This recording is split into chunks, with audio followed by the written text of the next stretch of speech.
متاثر جن کو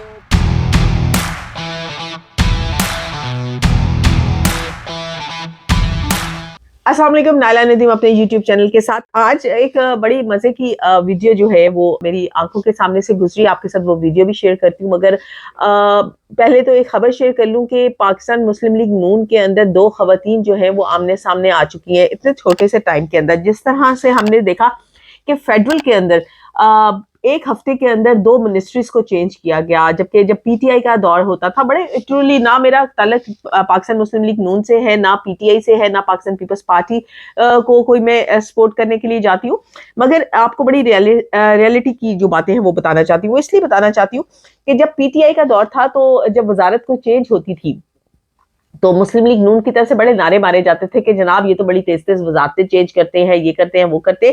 لیکن ابھی ایک ہفتے کے اندر اندر 2 وزارتیں چینج کرتی گئیں. لغاری صاحب کی جو تھی وزارت وہ چینج کی گئی، اور کچھ اسی طرح کی چینجنگ انہوں نے کی، جیسے پیٹرولیم کی منسٹری چینج کی گئی، ریلوے کی منسٹری چینج کی گئی. اینی ہاؤ ایسا ہونا چاہیے، سیٹ اپ اچھا آنا چاہیے، بدلنے میں کوئی حرج بھی نہیں ہے. لیکن میں یہ صرف بتانا چاہتی ہوں کہ جب کوئی کر رہا ہو تو آپ کو اس ٹائم پہ کریٹیسائز نہیں کرنا چاہیے. جس طرح کے اب پی ٹی آئی کے لوگ کہہ رہے ہیں کہ جناب ان سے کوئی وزیر ٹک نہیں رہا، یہ نہیں ہو رہا، تو یہ نہیں ہوتا. آپ نے دیکھنا ہوتا ہے کسی مس فٹ کو آپ فٹ جگہ پہ نہیں لگا سکتے. اسی طرح ایک ہفتے کے 1.5 ہفتے کے اندر ہی ہم نے پنجاب گورنمنٹ میں یہ دیکھا کہ 2 خواتین جو ہے، یہ اندرونی خبر ہے، ذرائع بتاتے ہیں کہ 2 خواتین جو ہیں وہ آمنے سامنے ہیں، جن میں مریم اورنگزیب اور عظمہ بخاری صاحبہ ہیں. عظمہ بخاری صاحب کا ایک اپنا جو سا ہے وہ بیک گراؤنڈ بہت سٹرونگ ہے پولیٹکس کے حوالے سے. پاکستان پیپلز پارٹی میں وہ ایک فرنٹ لائن خاتون تھی جو آؤٹ آف دا باکس جا کے بولتی تھی اور بہت اچھے طریقے سے پاکستان پیپلز پارٹی کو ڈیفینڈ کرتی تھی. جب انہوں نے پاکستان مسلم لیگ نون کو جوائن کیا تو وہ بڑے برے وقت میں، جب پاکستان مسلم لیگ نون پہ ایک ٹف ٹائم چل رہا تھا، اس ٹائم پہ بھی عظمہ بخاری صاحبہ جو ہے وہ فرنٹ لائن پہ آتی رہی اور ٹیلی ویژن شوز کے اندر ہم انہیں پاکستان مسلم لیگ نون کو جو ہے وہ ڈیفینڈ کرتے دیکھتے رہے.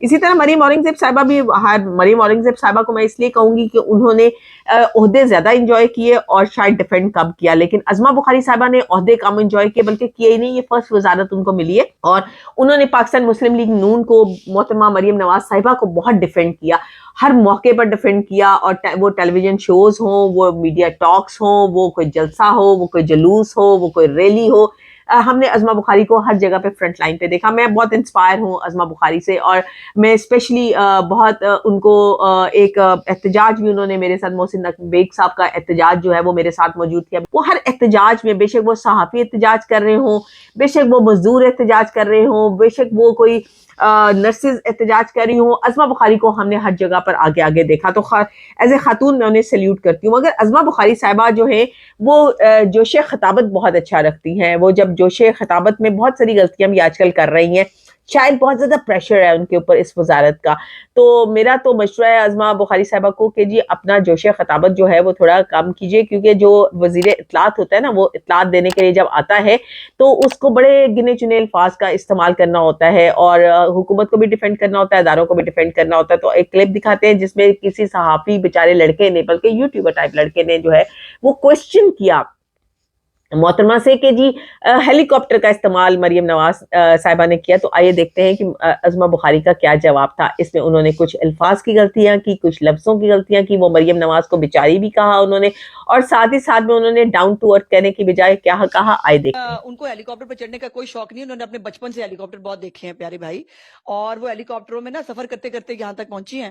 تو وہ نہ تو اتنی جو ہے وہ بیچاری کو ترسی نہیں ہے کہ ان کو ہیلی کاپٹر میں بیٹھنے کا شوق ہو، نہ ان کا کوئی اکڑ کا مسئلہ ہے کہ وہ زمین پر چل ہی نہیں سکتی. وہ ایک گراؤنڈ ٹو ارتھ قسم کی خاتون ہے.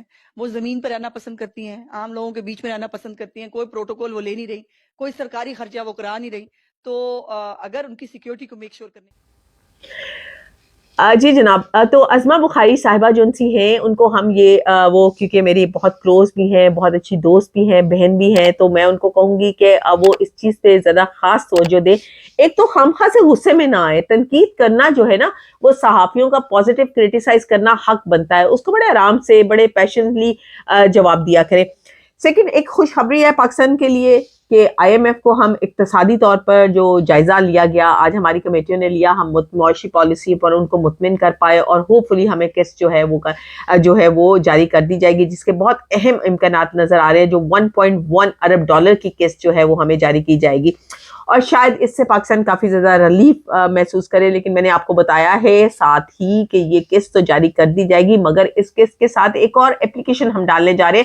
ابھی شاید میڈیا پہ یہ بات نہیں ہے, لیکن ہم ایک اپلیکیشن, ایک لمبے قرضے کی, ایک بھاری قرضے کی اور اپلیکیشن ڈالنے کے لیے جا رہے ہیں, جس کے اوپر شاید ہمیں بہت ساری مشکلات کا سامنا اور بہت ساری پابندیوں کا سامنا بھی کرنا پڑے, اور ہمارے پہ یہ آئے کہ جی آپ یہ کریں, آپ یہ کریں, آپ یہ کریں. تو یہ آگے چل کے دیکھیں گے, کیونکہ یہ خبر ابھی میں آپ کو دے رہی ہوں, صرف آپ نوٹ کر کے رکھ لیجئے کہ ہم ایک اور قرضہ مانگنے کے لیے جا رہے ہیں. قرضے کی باتیں کر رہے ہیں, قرضہ ملنے کی باتیں کر رہے ہیں, کس ملنے کی باتیں کر رہے ہیں, تو بات کروں گی اپنے وزیر خزانہ جو ہیں ہمارے پنجاب کے مصطفیٰ شجاع الرحمان.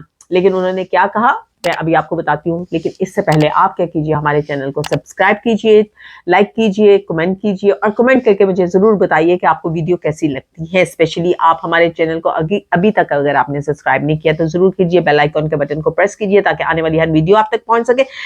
ویئرز, بات کر رہے تھے ہم پنجاب کے وزیر خزانہ کی. تو پنجاب کے وزیر خزانہ صاحب نے کہا ہے کہ لوگوں کو مشکلات سے نکالنا ہے, پنجاب کو ڈیجیٹل صوبہ بنانا ہے, ڈیجیٹل پنجاب کی ہم نے بنیاد رکھ دی ہے, آئی ٹی سٹی کی بنیاد رکھتی ہے, لوگوں کو اسموک فری پنجاب دینا ہے. اسموک فری پنجاب کس طرح دے سکتے ہیں آپ کے ہاں ول ہی نہیں ہے. سب سے پہلے تو آپ کو ان ادارے جو کہ گرینری پرووائڈ کرتے ہیں, گرینری کرنا چاہتے ہیں, ٹوریزم کو پروموٹ کیجئے پنجاب کے اندر, آپ اپنے درختوں کو پروموٹ کیجئے, آپ پی ایچ اے کو اسپیشلی ہدایات کیجئے کہ اپنی سبزہ جس طرح وہ اگاتے ہیں, جو کرتے ہیں, وہ آئی نو ویری ویل کہ پی ایچ اے کس طرح سے وقتی طور پہ آپ کو گرین سبز قسم کی وہ گراؤنڈز دکھا دیتا ہے, حالانکہ وہ گھاس وہاں پہ موجود نہ بھی ہو تو وہ آپ کو دکھانے کا ہنر رکھتے ہیں. تو ان اداروں پہ ذرا کڑی نظر رکھیے. سیکنڈ بات ہم کرنا چاہیں گے فیصل واڈا کے حوالے سے. فیصل واڈا صاحب کے جو کاغذات کے اوپر کچھ اعتراضات لگائے گئے تھے اور کچھ انہیں آج بلایا گیا تھا, تو آج صبح وہ جو ہے الیکشن کمیشن پیش ہوئے, انہوں نے جانا تھا, تو وہ ارلی ان دا مارننگ آگے, جس پہ انہوں نے کہا کہ سگریٹ اور کافی کے بغیر میں روزے کے اندر یہاں پہ موجود رہا اور صبح مجھے بلایا گیا, میں کچھ بھی کہہ سکتا تھا. یہ بات مجھے سمجھ نہیں آئی کہ بندہ کسی اور چیز کے بارے میں تو کہہ سکتا ہے کہ جی اس کے ساتھ یہ کر کے میں کچھ اور کہہ سکتا تھا. انہوں نے کہا سگریٹ اور کافی کے بغیر میں کچھ اور کہہ سکتا تھا, لیکن میں نے نہیں کہا. سیکنڈلی ایک صحافی کے کوشچن کے جی ایم کیو ایم والوں نے آپ کو جو ہے وہ آفر کیا اپنی طرف سے جو ہے وہ سینٹ کا الیکشن, جبکہ آپ کے جو ہائی ورڈز ہوتے ہیں وہ پاکستان پیپلز پارٹی کی طرف سے ہوتے ہیں, تو ایم کیو ایم والوں نے آپ کو کیوں آفر کیا؟ تو انہوں نے کہا بھائی اگر لوگ مجھے پسند کرتے ہیں تو آپ کو کیا مسئلہ ہے, آپ کو. انہوں نے بڑے روٹلی صحافی کو کہا آپ کو کیا مسئلہ ہے اس چیز کا اگر لوگ مجھے پسند کرتے ہیں. انہوں نے کہا کہ ایم کیو ایم جو سی پاکستان ہے اس کے ساتھ تو مجھے کبھی بھی مسئلہ نہیں رہا, مجھے تو مسئلہ رہا ایم کیو ایم لندن کے ساتھ. میں تو اختلاف رکھتا تھا ایم کیو ایم لندن کے ساتھ. ایم کیو ایم پاکستان کے تو جتنے لوگ ہیں وہ میرے ساتھی ہیں. کچھ سافٹ کارنر ہمیں نظر آیا ایم کیو ایم کی سائٹ پہ فیصل واڈا صاحب کا. تو پریڈکشن جیسے شیخ رشید کبھی کیا کرتے تھے یا منظور وسان کے کہتے ہیں خواب بڑے مشہور ہوتے تھے, اب فیصل واڈا صاحب بھی اس ڈگر پہ چل پڑے. انہوں نے بھی پریڈکشن کر دیا کہ جی عمران خان کے جو ہے نا وہ مشکلات میں مجھے اضافہ ہوتا نظر آ رہا ہے. وہ جو سانپوں کا وہ ذکر کرتے ہوتے تھے اپنی وزارت میں, وہ کہتے ہیں جی ابھی بھی وہ ان کے ارد گرد منڈلا رہے ہیں اور بہت سارے جو کام ہے وہ ہیر اینڈ دیر اپنی سٹوریز کو چلا رہے ہیں, اور وہ کام عمران خان کے جو ارد گرد کے لوگ ہیں وہ کام صحیح نہیں کر رہے. سو ناظرین, فیصل واڈا کے پیپرز کے حوالے سے کل تک جب میرا ویلاگ آپ تک پہنچے گا فیصلہ آ چکا ہوگا کہ کیا بنا فیصل واڈا کا. اور سیکنڈلی آپ کو 1.1 ارب ڈالر کی آخری قسط ملنے کی جو امید جاگی ہے اس پہ تو بہت بہت مبارکباد ہو. تو کل کی ویڈیو میں آپ کو بتاؤں گی کہ ہمارا next step I M F کی سائٹ پہ کیا ہوگا. کچھ خبریں آئی ایم ایف کے حوالے سے یہ بھی آنے والی ہیں کہ آئی ایم ایف کی کچھ اہم شخصیات سے بھی ملاقات ہوگی. کل کی ویڈیو میں آپ کو بتائیں گے. اللہ حافظ.